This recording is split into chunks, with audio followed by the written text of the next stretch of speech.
Hello! For today's video nga, kami magbabakasyon. Overnight nga lang. Dito nga raw sa Saudi Arabia, may magandang resort. Yes po, opo. So ayun, bumiyahe kami ng 4 AM papunta sa Al-Khobar.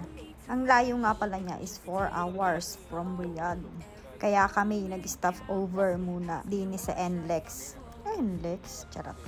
Gumawa nga muna ako ng kutsinta nung gabi bago kami bumiyahe. Tapos, ang nakalimutan ko yung magdala ng kape. Kaya kami bumili na lang. Napakaganda nga ng daan din eh. Ang kagandahe, walang toll fee. Sa atin eh, mahina ang 1,000 mo. Pangbayad lamang ng toll fee. So, ayun na nga, nakarating kami dito sa HDV Resort ng alas 10 ng umaga.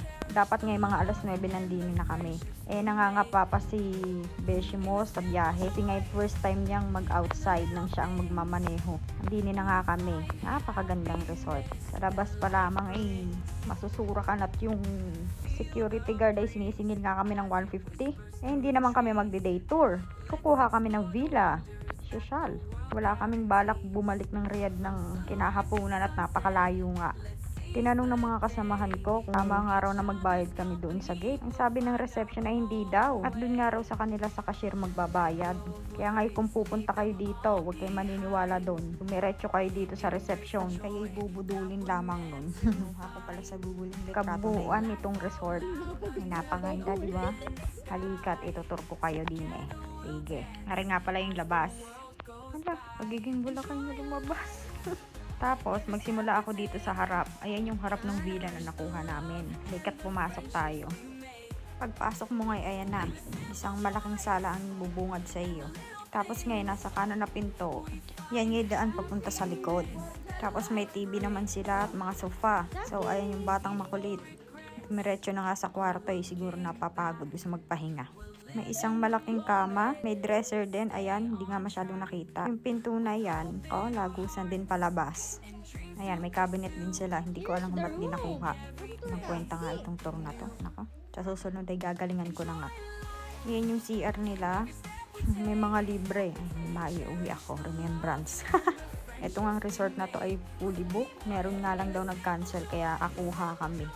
Ito lang daw ang available kaya ayos na to, hindi naman kami titira dito. Ayun nga pala yung labas ng villa, yan sa harap. Pwede kayong maglaro diyan. Kahit ano pang gusto nyong gawin. Ayan nga, ang batang makulit nakikipaglaro na sa mga Arabo. Gusto pa ikunin ng bola at iuwi na lang. Yan nga, nung binalik niya yung bola, ayan. Pinalakpakan pa siya ng mga kalaro niya. Kami ngayon nagbihis na at umidlip muna. Pagkaraan kami nagpunta din sa dagat. Ayan ang gilid ng dagat. Si Sergio ayaw mamansin. Dahil hindi naman daw ako si Marimar. Ayan yung mga cottage nila dito. Pwede nyong arkilahin yan. Siguro sa mga nagdi-day tour. Nauna na nga kami ni Uncle Mot. Magpipicture-picture pa yan. Todo oras inday. Minsan nga lang yung ganitong bakasyon. Dahil pag ikay OFW ay puro na lamang trabaho ang gagawin mo sa buhay mo. Kaya malaking bagay ang vacation. Bilang pahinga.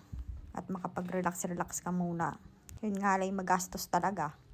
Pero bakit ka nga ba nagtatrabaho kung di mo naman gagastos ng yung pinagkakitaan at di ka mag-e-enjoy? Minsan nga lang to sa isang taon kaya halika na magsaya na lamang tayo. Ngayon nga't dumating na aming mga kasama. Kami ngayon maglalakad-lakad din sa harap ng dagat. Hindi ako nag-upload sa Facebook ng mga ganito-ganitong bagay. Ay, nakikita din pala ng mga kakilala ko. Kasi nga ako'y nahihiya. Ay, ewan ko ba, nakakatanggal din pala ng stress ang mga pag-upload ng mga ganitong bagay. At hindi mo nga akalain na may magagandang resort dito sa Saudi Arabia. Gawa nga ng tao pag sinabing Saudi disyerto agad ang pumapasok sa isip.